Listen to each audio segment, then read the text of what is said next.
నాగర్ కర్నూలు జిల్లా కమ్మెర గ్రామంలో చోటు చేసుకున్న పసిపాప మృతి ఘటనపై రాష్ట్ర వ్యాప్తంగా నిరసనలు వ్యక్తమవుతున్నాయి. మంచిర్యాల జిల్లా కేంద్రంలోని ఐబీ చౌరస్తా వద్ద బహుజన ఐక్యవేదిక నాయకులు అంబేద్కర్ విగ్రహం సాక్షిగా ధర్నా చేపట్టారు. మల్లన్న దేవుని దర్శనానికి వెళ్తున్న రజక కులానికి చెందిన చంద్రకళ కుటుంబంపై కొంతమంది అగ్రకులానికి చెందిన వ్యక్తులు విచక్షణారహితంగా దాడి చేశారని, ఈ క్రమంలో 2 నెలల పసిపాప మృతి చెందడం అత్యంత దారుణమని మండిపడ్డారు. దాడికి పాల్పడిన వారిని కఠినంగా శిక్షించాలని డిమాండ్ చేశారు. బీసీ బహుజన ఐక్యత వర్ధిల్లాలి, చర్యలు తీసుకోవాలి. కుల దురహంకారం నశించాలి. కుల దురహంకారులారా ఖబర్దార్. నాగర్ కర్నూలు జిల్లాలో కుల దురహంకారులపై చర్యలు తీసుకోవాలి.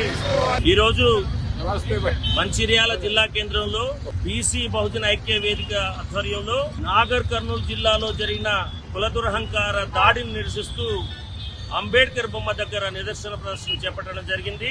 ఈ రోజు తెలంగాణ వ్యాప్తంగా ఉన్నటువంటి ప్రజలు గుర్తించారు.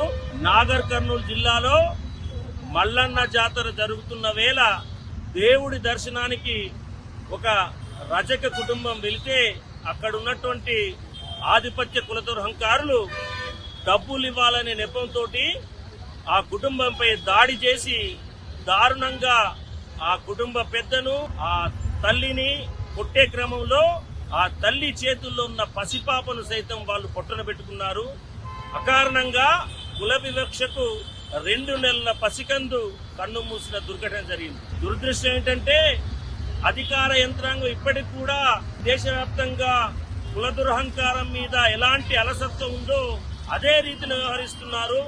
లేదు పసిపిల్ల ఒంటి మీద గాయాలేమీ లేవు, ఎఫ్ఐఆర్ ఇంకా మేము దాఖలు పరచలేదని చెప్తున్నారు. ఈ రోజు మంచిర్యాల చిన్న పసిపాపను తీసుకొని ఆ జాతరకు వెళ్ళినప్పుడు డబ్బులు ఇవ్వాలనేటువంటి నేపంతో ఏదైతే కుల దురహంకారులు వారిపైన దాడి చేశారో ఆ దాడి దుర్మార్గమైనటువంటిది.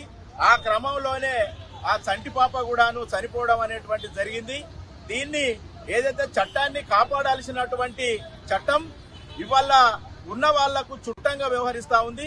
పసిపాప ఒంటిపైన గాయాలు లేవు అనేటువంటి పేరుతోటి ఇప్పటికి కూడాను కేసు బుక్ చేయకపోవడం అనేటువంటిది దుర్మార్గమైనటువంటి చర్య. దీన్ని ఒక వర్గానికి వంతపడుతున్నట్టుగా కనబడతా ఉంది. ఇలాంటి సంఘటనలు పునరావృతం అయితే భవిష్యత్తులో మొత్తం కూడాను ఈ కుల దురహంకారులకు వ్యతిరేకంగా పెద్ద ఎత్తున ఉద్యమాలు చేయాల్సి వస్తుందని చెప్పేసి ఇప్పటికైనా జరిగినటువంటి సంఘటన పైన ఒక సమగ్రమైనటువంటి విచారణ జరిపించి దోషులపైన కఠినంగా శిక్షించి కేసులు పెట్టాలని చెప్పేసి కూడాను బీసీ సంఘాల ఐక్యవేదిక తరఫున ఇవాళ మేము డిమాండ్ చేస్తా ఉన్నాం.